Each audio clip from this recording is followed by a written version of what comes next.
ദൈവത്തിൻ്റെ വിലയേറിയ നാമം എന്നും എന്നേക്കും വാഴ്ത്തപ്പെടുമാറാകട്ടെ. വീണ്ടും വരുന്നവനായ കർത്താവായ യേശു ക്രിസ്തുവിൻ്റെ നിസ്തുല്യ നാമത്തിലുള്ളതായ സ്നേഹവന്ദനം എല്ലാവർക്കും അറിയിച്ചു കൊള്ളുകയാണ്.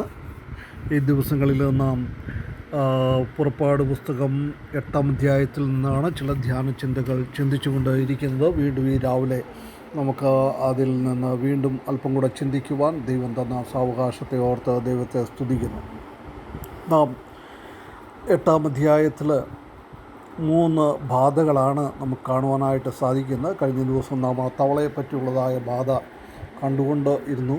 അതിൻ്റെ 1 മുതൽ 4 വരെയുള്ളതായ വാക്യങ്ങളിൽ ആ ബാധ വരുന്നു എന്നുള്ളതിൻ്റെ ഒരു താക്കീതും, അതുപോലെ തന്നെ 5 മുതൽ 7 വരെയുള്ളതായ വാക്യങ്ങളിൽ നാം കണ്ടത് മോശയും അഹരോനും ആ തവളയെ ആ മിസ്രയീം ദേശത്തിലേക്ക് കൊണ്ടുവരുന്നു. അതുപോലെ തന്നെ മിസ്രയീമ്യ മന്ത്രവാദികളും അതേ രീതിയിൽ ചെയ്യുന്നതും ആണ് നാം കണ്ടുകൊണ്ട് ഇരുന്നത്. തവളയെന്ന് പറയുന്നത് അവർ ആരാധിക്കുന്ന ഒരു ദേവനായിട്ട് കാണുന്നു. ദേവനെ കൊണ്ട് തന്നെ അവരെ ഉപദ്രവിക്കുകയാണ്. വളരെ വളരെ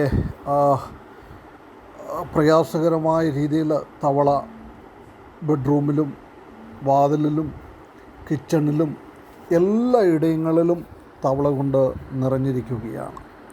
പ്രിയ വിശ്വാസികളെ, വലിയവനായ ദൈവം ഒരു ശിക്ഷ തന്നാലും ഒരു അനുഗ്രഹം തന്നാലും അതൊക്കെ വളരെ പൂർണ്ണമായ രീതിയിൽ ആണ് തരുന്നത്. ഇവിടെ ഫറവോൻ തൻ്റെ ഹൃദയം കഠിനമാക്കിയതുകൊണ്ട് വീണ്ടും വീണ്ടും ദൈവം ആ ശിക്ഷകൾ അവൻ്റെ മേൽ വരുത്തുന്നു. അവൻ മാത്രമല്ല, ആ മിസ്രയിലെ എല്ലാവർക്കും അത് അനുഭവിക്കേണ്ടതായിട്ട് വരുന്നു. നാം എന്തെങ്കിലും തെറ്റുകളും കുറ്റങ്ങളും പാവങ്ങളും ചെയ്തു കഴിയുമ്പോൾ അതിൻ്റെ പരിണിത ഫലമെന്ന് പറയുന്നത് നമുക്ക് വേണ്ടി മാത്രമല്ല, നമ്മുടെ കൂടെയുള്ള എല്ലാവർക്കും അതിൻ്റെ പരിണിത ഫലം, കോൺസിക്വൻസസ് അനുഭവിക്കണം എന്ന് നമുക്ക് കാണുവാനായിട്ട് സാധിക്കും. വലിയവനായ ദൈവം ഇവിടെ വെറും തവളകളെ കൊണ്ടാണ് മിസ്രയീമിനോട് പോരാടുന്നത്. ദൈവം സൈന്യങ്ങളുടെ യഹോവയാണ്. അതുകൊണ്ട് ദൈവത്തിന് ഒരു സൈന്യത്തിനെയോ അല്ലെങ്കിൽ ഒരു ദൂതന്മാരുടെ ആവശ്യങ്ങളോ ഒന്നും ആവശ്യമില്ല. ദൈവത്തിന് കൊച്ചു കൊച്ചു കാര്യങ്ങളെ കൊണ്ട് തന്നെ അവൻ്റെ വൈരാഗ്യം തീർക്കുവാനായിട്ട് സാധിക്കും. ഇവിടെ നോക്കുക, പേന്, നായീച്ച, ഈ തവള, ഇങ്ങനെയൊക്കെയുള്ളതായ കൊച്ചു കൊച്ചു കാര്യങ്ങൾ കൊണ്ടാണ് ദൈവം ഈ കാര്യങ്ങൾ ചെയ്യുന്നത്. പ്രിയ വിശ്വാസികളെ, നമുക്ക് ബൈബിളിൽ നാം വായിക്കുമ്പോൾ നമുക്ക് കാണുവാനായിട്ട് സാധിക്കുന്നത് ദൈവം തൻ്റെ ദൈവദാസന്മാരെയും അതുപോലെ തന്നെ കൊച്ചു കൊച്ചു കാര്യങ്ങൾ കൊണ്ട് അനേക കാര്യങ്ങൾ ചെയ്യുവാനായിട്ട് ചെയ്തു. ഗിദെയോനെ കൊണ്ട്, പന്തവും കുടവും കൊണ്ട് മിദ്യാന്യരെ ജയിച്ചു. അതുപോലെ തന്നെ ശിംശോൻ ഒരു കഴുതയുടെ തടിയിൽ കൊണ്ട് 1000 കൊന്നു.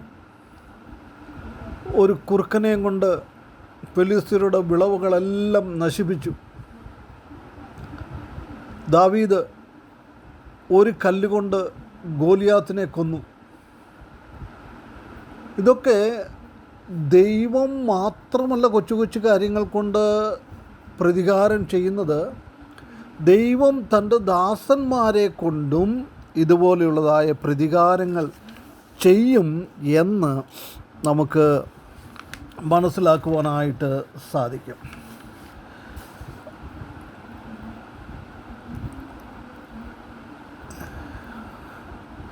ഇവിടെ നിന്ന് നാം കാണുന്നത് 7-ാം വാക്യത്തിൽ ആ മിസ്രയീമ്യ മന്ത്രവാദികളും അതേപോലെ ചെയ്തു.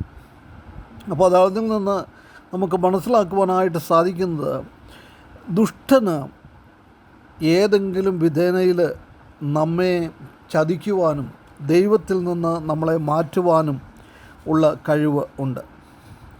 മോശയുടെ വടി സർപ്പമായി തീർന്നതുപോലെ അവരുടെയും വടി സർപ്പമായി തീർന്നു.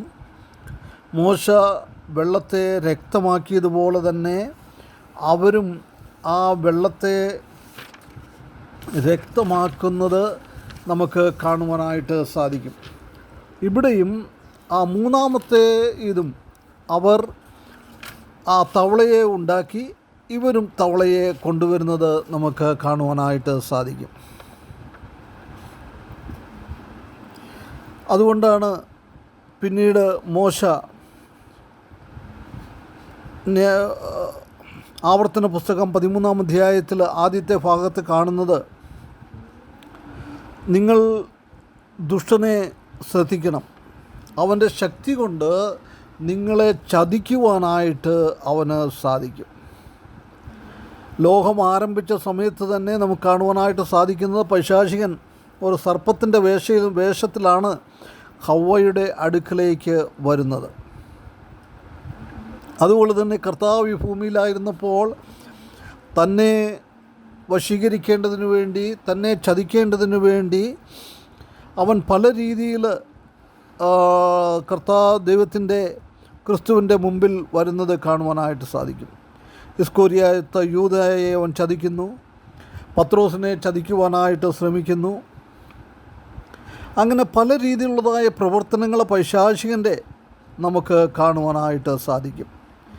അതുകൊണ്ട് നാം എന്താണ് ചെയ്യേണ്ടത്? ദൈവസന്നിധിയിൽ നാം വളരെ നിഷ്കർഷതയോടുകൂടെയും ദൈവത്തെ ആരാധിക്കുന്നവരായിട്ട് ജീവിക്കേണ്ടത് ആവശ്യമാണ് എന്നുള്ളതായ കാര്യം ഇവിടെ നാം കാണുന്നു.